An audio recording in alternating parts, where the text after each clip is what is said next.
Mr. President, your administration separated children. Garcia Luna has been charged. Joaquín Guzmán Loera. Entre Washington y México, por Jesús Esquivel.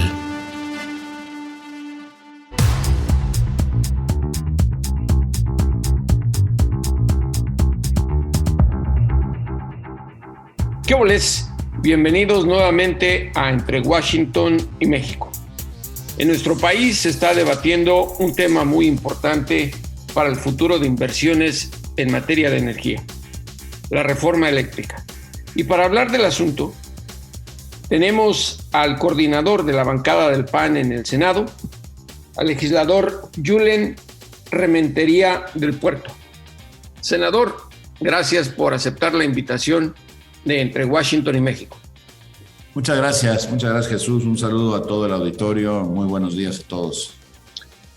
Senador, ¿cómo ve a futuro el Partido Acción Nacional el resultado de lo que surja en estas negociaciones, tanto del Congreso Federal como de la decisión que la Corte Suprema de Justicia tomará al respecto?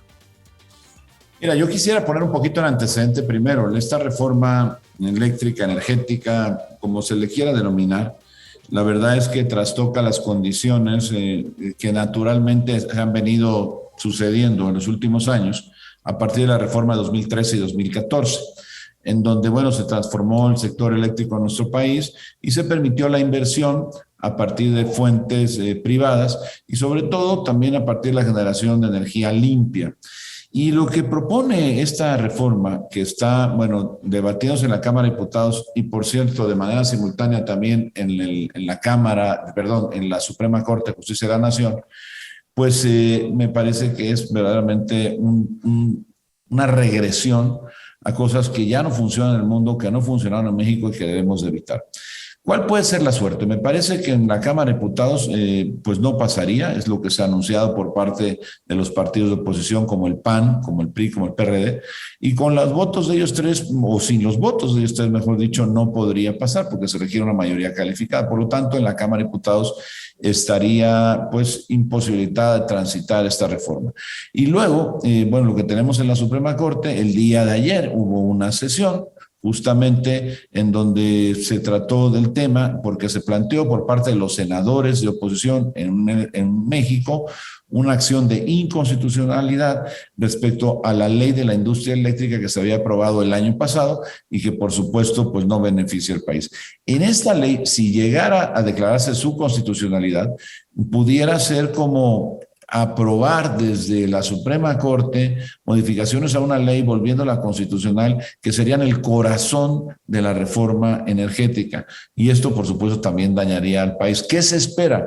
De la discusión que inició el día de ayer en la Corte, pues se podría pensar que una buena parte de esta ley no se consideraría inconstitucional y que además si no alcanza los votos que pareciera no va a tener, pues tampoco que el número de 8 votos de 11 que son en la Corte, pues no podría esta ley más que seguirse dirimiendo sus alcances y digamos y sus afectaciones porque las tiene en los tribunales a través de las vías de amparo. Así que yo creo que el asunto para la energía en el país va bien, porque en Cámara de Diputados no pasaría y por lo visto en la Corte pudiera también ser detenida en la parte sustantiva. Dos aspectos de lo que acaba de mencionar, senador.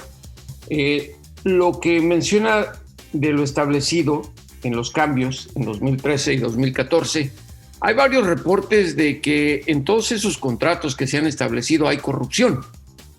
Digo, que es el sello del gobierno pasado y del anterior, abuso de poder por parte del sector privado. ¿Ustedes no han detectado esas evidencias de corrupción en esos contratos?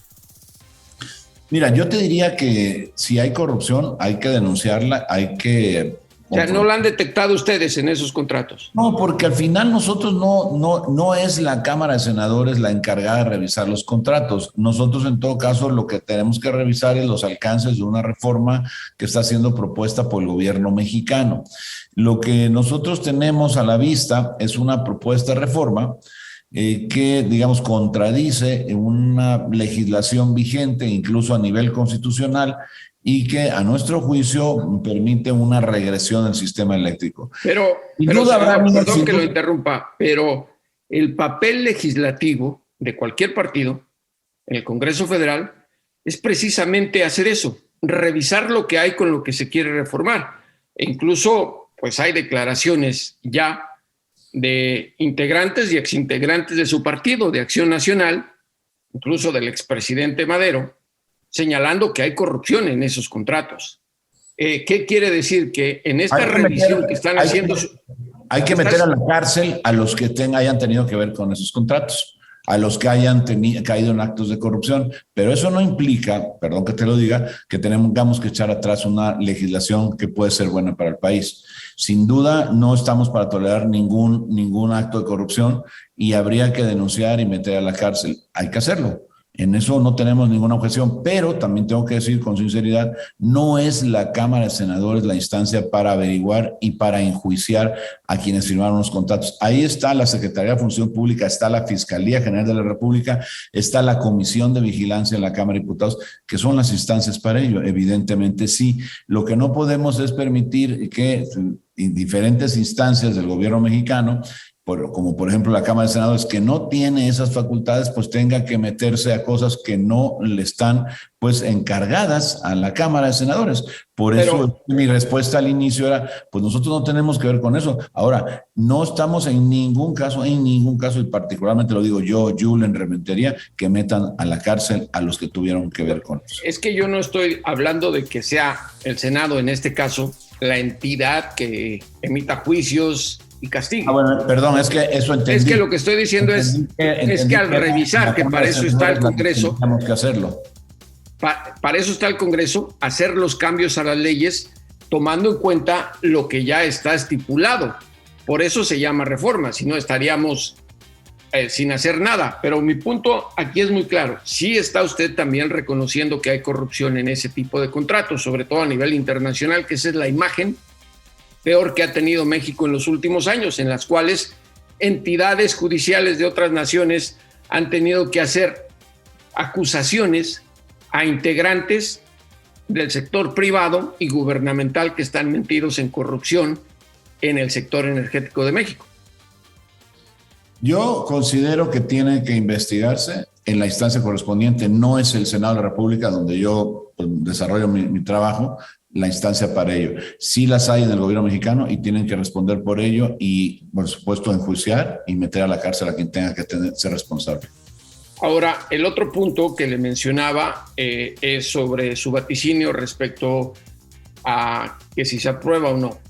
El historial del Partido Revolucionario Institucional y de Acción Nacional y de la otra parte de la oposición es que siempre coquetean con el gobierno y pareciera que el PRI lo está haciendo bajo una estrategia de ocultar sus verdaderos intereses hasta el final cuando se lleve a cabo una votación. Usted, como coordinador de la bancada panista en el Senado, ¿confía en los priistas y en la otra oposición? Yo lo que confío es que la votación se dé como lo han dicho, espero que sí, pero yo no puedo en todo caso pues asegurar algo que tienen que hacer otros. Ellos han dicho que no la van a aprobar, yo espero que así sea, porque no le conviene al país.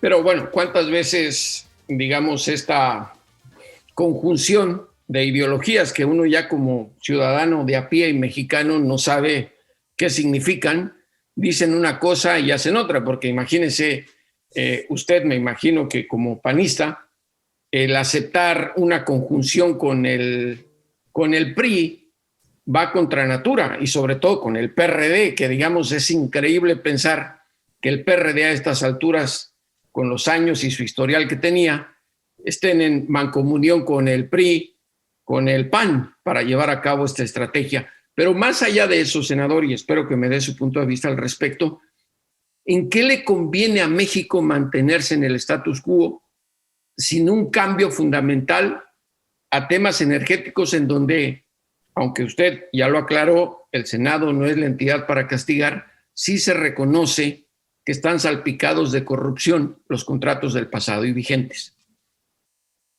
No estoy seguro que en el status quo no entendí muy bien cuál es el Es decir, usted hablaba al inicio de que las reformas de 2013 y 2014 están como funcionando bien, pero han sido reconocidas, y le repito, como la puerta para la corrupción en muchos casos, y reconocido por Madero, por ejemplo, recientemente, que en su momento no lo hizo. A ver, yo lo que creo es que la reforma de 2013 y 2014, con lo perfectible que pueda ser el tema, porque además lo hemos mencionado, lo he mencionado yo personalmente, que hay cosas en la ley de la industria eléctrica, en el mercado eléctrico mexicano, que se podría modificar y ser mejor. Pero eso es una cosa distinta a dejar de reconocer que con toda la imperfección que puede tener todo el sistema de contratación en los últimos años, pues no se pueda también reconocer que hay cosas buenas que sucedieron a partir de esa aprobación, de esa reforma. Se generaron pues una gran cantidad de oportunidades de trabajo, se generó una inversión que se estima por allá de los 46,000 millones de dólares, se ha generado la posibilidad de ir produciendo energía limpia en el país, parques eólicos que no teníamos antes, y desde luego pues también teníamos la posibilidad de potenciar las plantas hidroeléctricas. En fin, hay hoy una posibilidad de tener la energía, sobre todo para la industria, pues la energía limpia y la energía más barata para competir en el mercado mundial con los productos que sean hechos en México. Y eso, hay que decirlo, eso no podría haber sucedido si hubiéramos seguido con el mercado eléctrico o con la industria eléctrica como la teníamos antes de la reforma. Ahora, se refiere a la de 2013, ¿verdad? Que no es perfecta, pues no es perfecta. Que se puede mejorar, pues sí, se puede mejorar. Claro que sí, hay que hacerlo, pero no desde el planteamiento que hace Morena y el presidente, en donde lo que quiere es echar atrás todo y volver a donde Comisión Federal era el monopolio en este país, con los malísimos resultados que ha tenido, ¿no? Lo que usted está mencionando se refiere a las reformas de 2013, ¿no? La miscelánea de... A lo que tenemos hoy vigente, hasta hoy, hasta el día de hoy que estamos hablando. Por eso, de la que se generó de 2013, ¿correcto? Sí, desde el 2013 hay adecuaciones que se dieron, por supuesto, no es solamente un evento, pues. ¿Y qué es lo que se puede corregir de eso? Por ejemplo, desde el punto de vista del PAN. Hablan de los contratos legados, bueno, pues hay que cancelarlos, eso yo estaría a favor de la cancelación. Hablan de ya no necesitar los certificados de energía limpia, bueno, pues también se puede modificar. Hay cosas que podrían permitir en la ley, pues, combatir los argumentos que hoy el gobierno utiliza para querer hacer una reforma que se va hasta el fondo, echando atrás los procesos fundamentales en el mercado, permitiendo una regresión. Y bueno, a partir de que dicen, oye, que la energía es muy cara, bueno, pues hay que ver la manera de hacer planteamientos para que esto pueda lograrse un menor costo.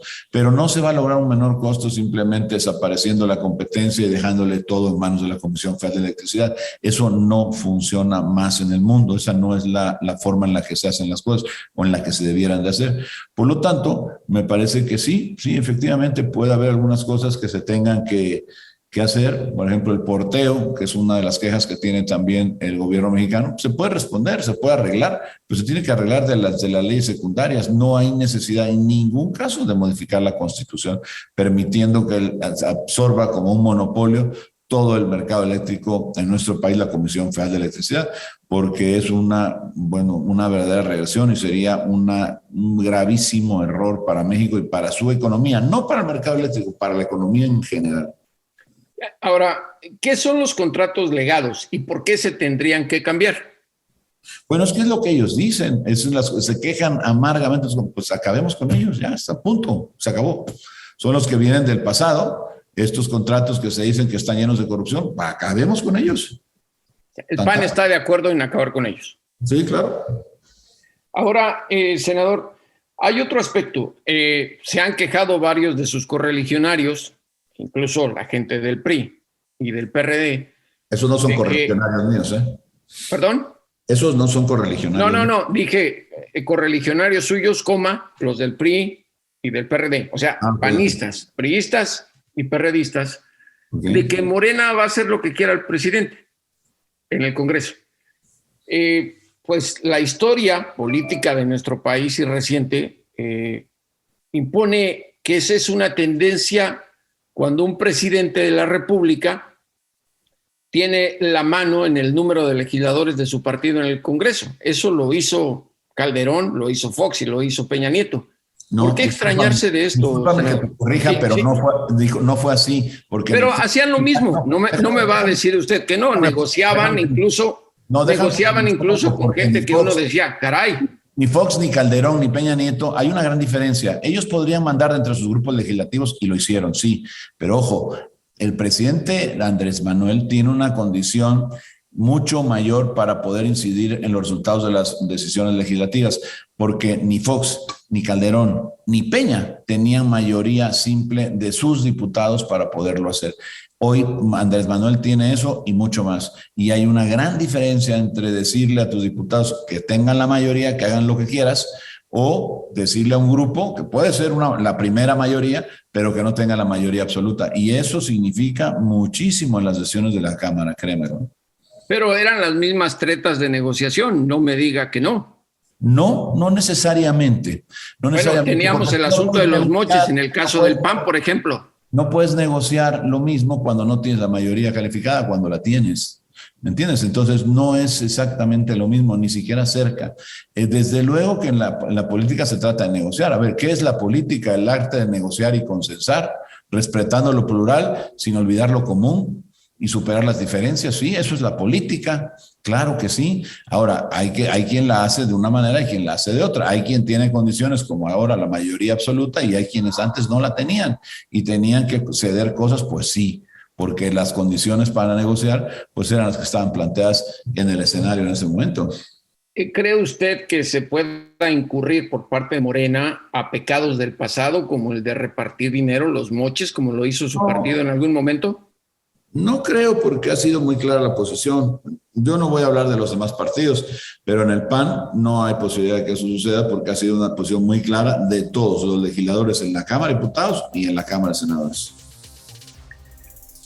Dígame respecto a su visión sobre esta tendencia internacional que es más que nada ahora, como se está viendo, la intervención del Estado para el control de precios y recuperar cierta soberanía en las entidades estatales. ¿Cómo lo ve usted como coordinador del PAN en el Senado?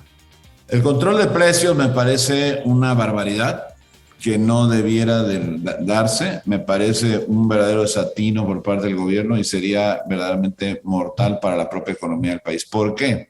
Porque el control de precios lo único que va a provocar es un mercado negro de los productos y va a provocar, por supuesto, escasez al mismo tiempo.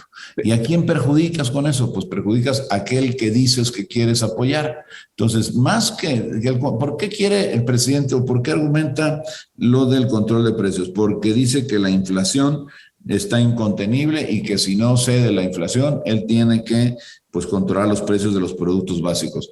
Pues esa es la peor estrategia, hay que decírselo al presidente, porque eso no ha funcionado ni funcionará. En la historia de la humanidad está precisamente probado que ese no es el mecanismo para contener la inflación. Entonces, pero, por ejemplo, en este momento, en el caso del costo de los combustibles, hasta el presidente Joe Biden de Estados Unidos, que es el emblema del capitalismo, ideología con la cual su partido siempre ha compartido, está reclamando el abuso de la empresa privada por el incremento en el precio. Pero eso es otra cosa, porque estamos hablando de la gasolina, estamos hablando de la intervención del Estado para impedir que las empresas impongan sus caprichos. Una particular que tiene que ver con la venta de combustibles. Pero lo que el presidente Andrés Manuel plantea y que tú me preguntas es qué opino de esta propuesta del presidente. Pues yo opino que es una barbaridad, que no tiene fundamento económico para poderse sostener.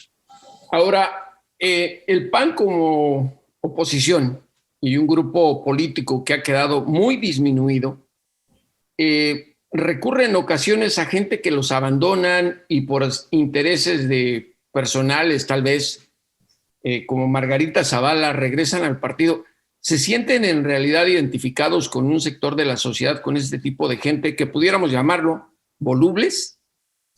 En este momento México necesita de todo el que quiera sumarse a una causa para rescatar a México de la amenaza real que está destruyendo a nuestro país, que se llama Morena. O sea, sin importar que, por ejemplo, a ustedes como... Importando que la causa superior sea la que lleve el rumbo. Y la causa... Pero ¿se imagina usted si la sociedad puede confiar en ellos? Un gobierno que está haciendo las cosas mal. Entonces, esa es la causa, y a partir de ahí, pues las coincidencias, las diferencias. Por eso te dije, la definición de política es superar las diferencias respetando lo plural sin olvidar lo común. Ahí lo resumo todo. Pero por eso, uno no puede confiar en alguien que se voltea y le da una puñalada en la espalda, ¿o sí? Por eso superar las diferencias, respetando esa pluralidad sin olvidar lo común. ¿Usted cree que ya superó las diferencias el expresidente Felipe Calderón y su esposa? Hay que preguntárselo a él. Yo no. Ahora, pero ¿cómo se ve usted como representante de un partido, más allá del Senado, el que sigan ligando a Calderón con gente que está procesada en Estados Unidos por delitos muy graves de narcotráfico? ¿No es como una especie de mancha negra para la mantra de la oposición?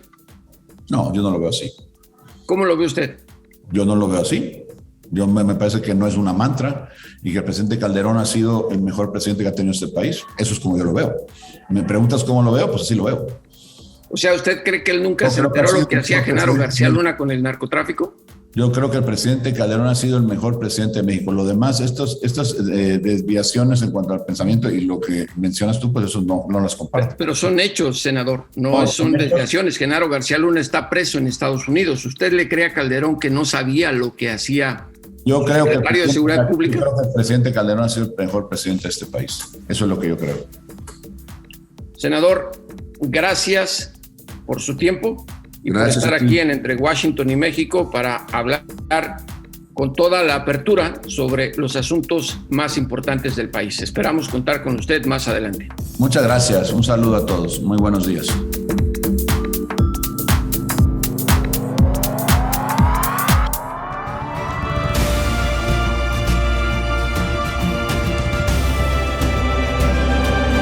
Entre Washington y México.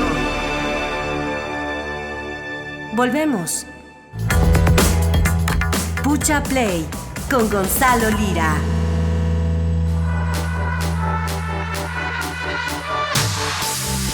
Precisamente para poderse uno tragar los malos momentos hay que utilizar el dedo. Pucha Play con Gonzalo Lira Galván siempre es un alivio con sus recomendaciones. Gonzalo, ¿qué nos tienes? Pues ahorita un poco de miedo, eso es porque parecía que me estabas albureando con eso de que hay que utilizar el dedo para estar de buenas o no sé qué mañas tengas, pero... Para el Pucha Play del botón Play. Mira nada más, el mal pensado soy yo, pero pues contento de saludarte como siempre y con una recomendación, pero sobre todo más que la recomendación en sí, porque... Y ahorita vamos a platicar de eso, es una recomendación que ha causado controversia desde su lanzamiento. Más allá de la recomendación es, digamos que no lo voy a fijar en el fondo, sino en la forma, y no por superficial, sino porque tiene mucho que ver con los temas que se han estado manejando en este episodio. Sobre todo con el tema ambiental, con el tema de las energías limpias, o al menos de procurar evitar las energías no limpias, ¿verdad?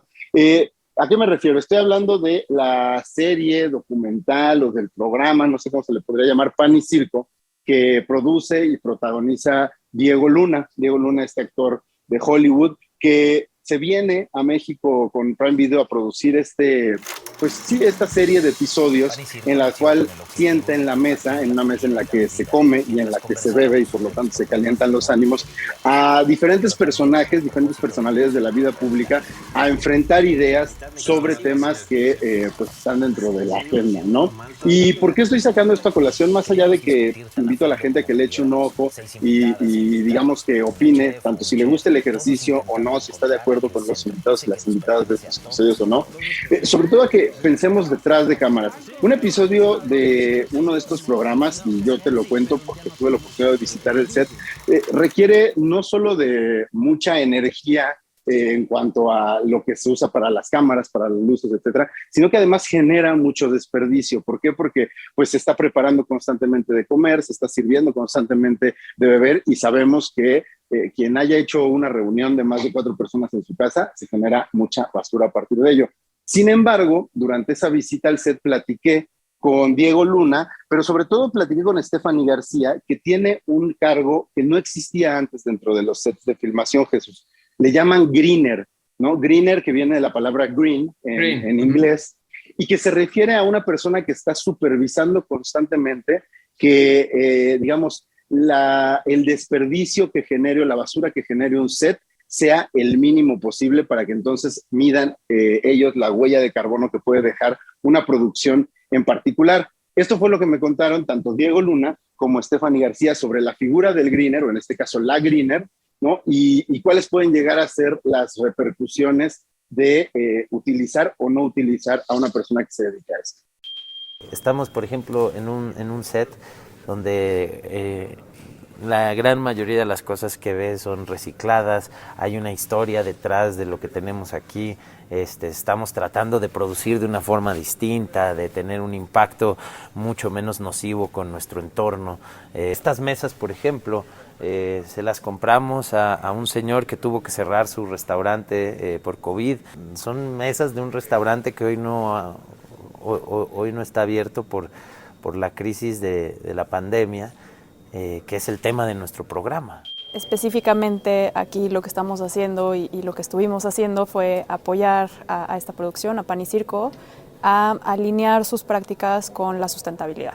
Primeramente concentrado en la concientización y la sensibilización del equipo, donde contáramos justo ciertos impactos que tienen, por ejemplo, con el uso del agua, con el desperdicio de alimentos, con el tratamiento de residuos.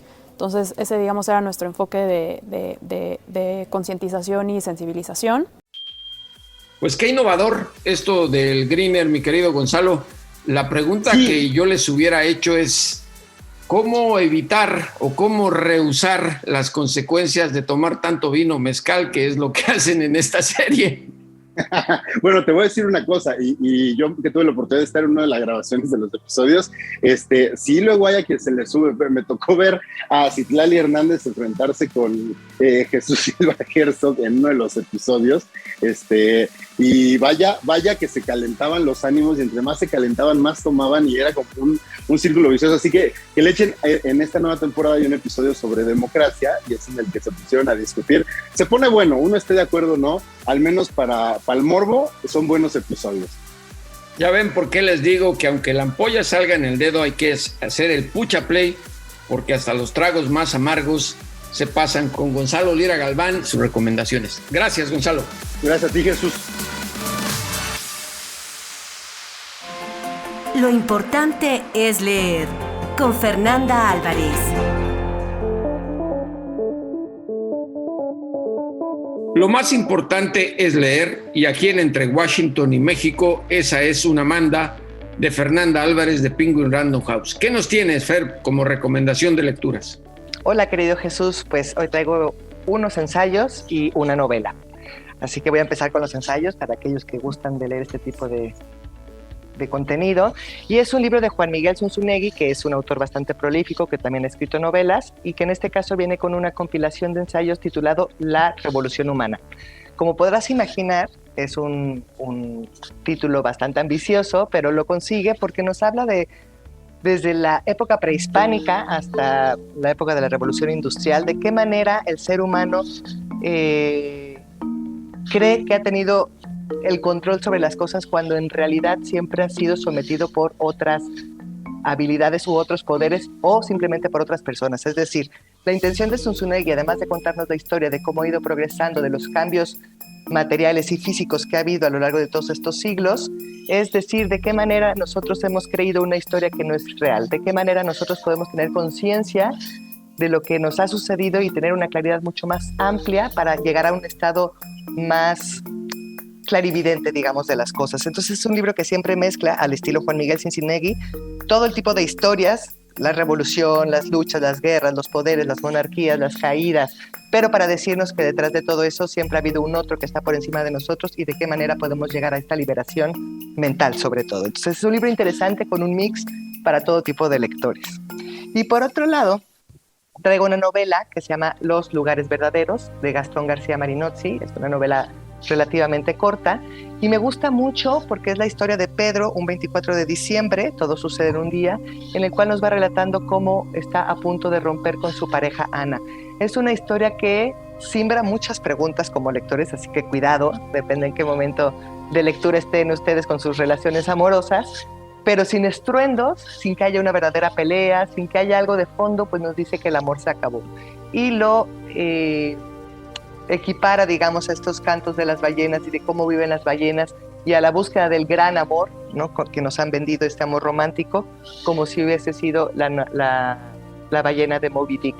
Es una novela, eso, sin aspavientos, pero donde no solo se cae este círculo cercano que es la pareja, o el primer círculo cercano que es la pareja, sino también este círculo de amigos que muchos tenemos durante toda la vida, donde ya la comunicación empieza a ser imposible. Entonces, es una novela nostálgica, pero que nos deja pensando, y eso siempre me gusta también de las novelas.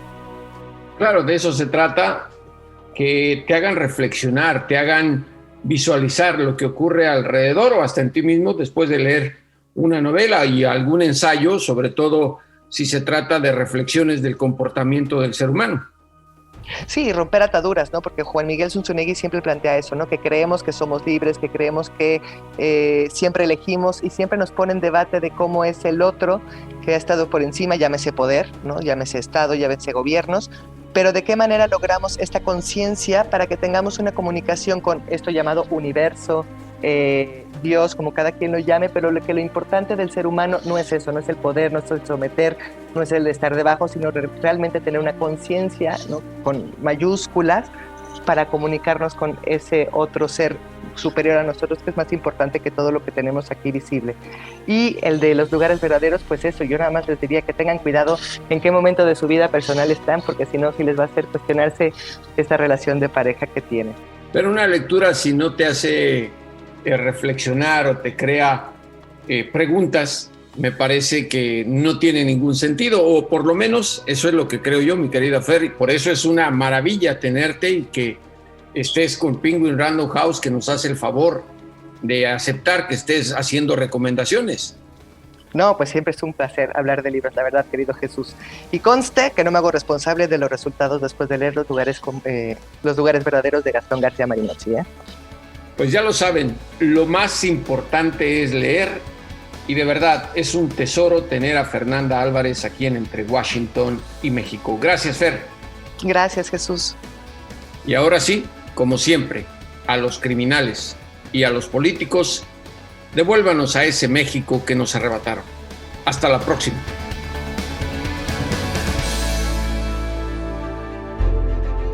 Esto fue Entre Washington y México. Una revisión semanal por la agenda bilateral y sus protagonistas.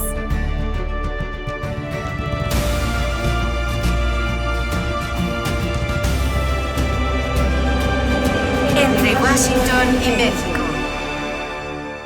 Esta es una producción de Fluxus Comunicaciones.